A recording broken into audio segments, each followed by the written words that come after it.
Tu l'as senti avant même de le comprendre. Un message sans chaleur. Un regard ailleurs. Une présence qui devient absence.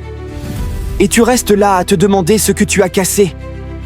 Comme si l'amour se brisait toujours à cause d'une erreur précise. Comme s'il suffisait d'un mauvais mot pour que tout s'effondre. Mais la vérité est plus douloureuse que ça, parce qu'elle n'a pas de coupable facile. Quand une femme se détache, ce n'est généralement pas une explosion, c'est une fuite silencieuse. Ce n'est pas un adieu, c'est un éloignement progressif. Tu ne la perds pas en un jour, tu la perds dans tous ces moments où tu continues à être présent pendant qu'elle commence à partir. Tu n'as pas forcément changé. Tu n'es pas devenu mauvais d'un coup. Très souvent, ce n'est pas toi qui as décliné, c'est la dynamique qui s'est affaiblie. L'attirance vit de mouvement, pas de certitude. Elle a besoin d'un homme qui avance, pas d'un homme qui s'accroche. Quand tu fais de quelqu'un ton centre, tu perds ton axe. Et sans axe, tu perds ton attraction. L'amour n'est pas attiré par le vide, il est attiré par la direction. Parfois, elle ne part pas parce que tu es insuffisant, mais parce que tu es devenu prévisible. Et ce n'est pas une critique, c'est une réalité humaine.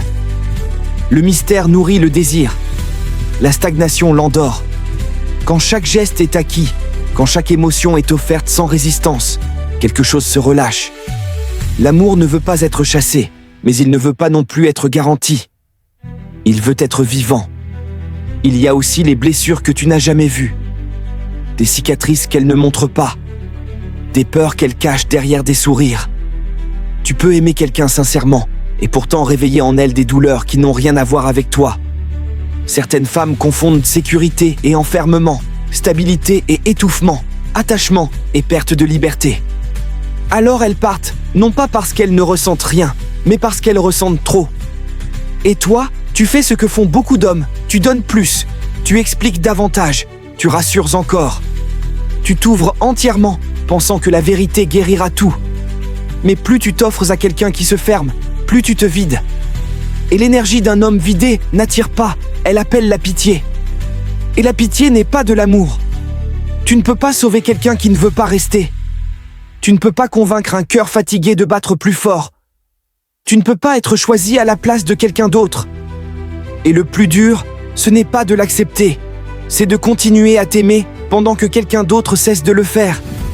Il arrive un moment où tu dois comprendre que courir après quelqu'un est la meilleure façon de le perdre définitivement. Parce que tu échanges ta dignité contre l'illusion qu'il reviendra. Mais l'amour qui revient parce que tu t'es effacé n'est pas un amour qui te respectera. Alors tu fais un choix. Tu restes l'homme qui mendie ou tu deviens l'homme qui avance. Tu continues à vivre dans le souvenir ou tu construis malgré la douleur. La reconstruction n'est pas un miracle, c'est une discipline.